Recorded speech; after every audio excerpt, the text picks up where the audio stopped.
Bowling করছে সাব্বির, দ্রুত গতির বলার, শট আউট হওয়ার কিন্তু চান্স, কিন্তু না, বেঁচে গেল জ্যাক। 4টি রান। দর্শক আস্তে আস্তে বাড়ছে, ইতিমধ্যে 351 জন আমাদের সাথে যুক্ত আছে।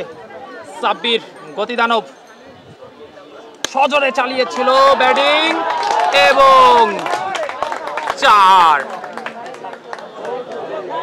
ব্যাটে বলে ভালো টাইমিং হয়নি, বাট গ্যাপে যাওয়ার কারণে 4টি রান।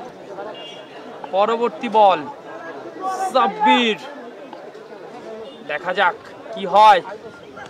সজোরে মেরেছে, কিন্তু ওইখানে কোনো ফিল্ডার ছিল না। 6টি রান।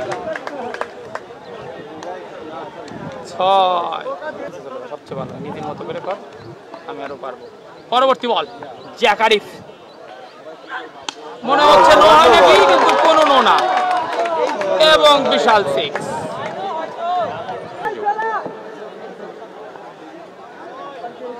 পরবর্তী বল আবারও মেরেছে জ্যাক আরিফ এবং 6। পরবর্তী বল রনি,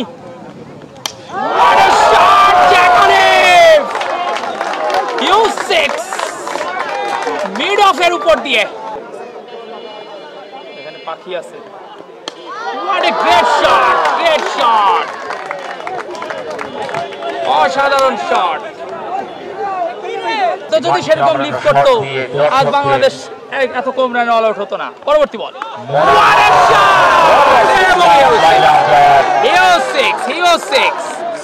দেখুন ওই বিল্ডিং এর উপরে গিয়ে পড়েছে। বিশাল বড় একটি ছয়। এটার জন্য থাকতে পারে মুন্না। পরবর্তী বল বিশাল বড় এবং 50।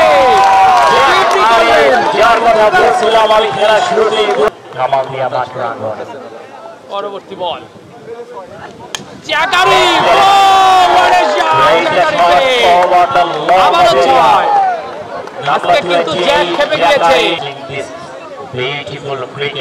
আবার ইংলিশ। পরবর্তী বল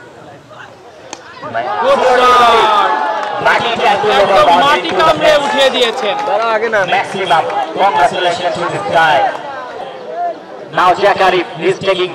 জ্যাক আরিফ বামাতি,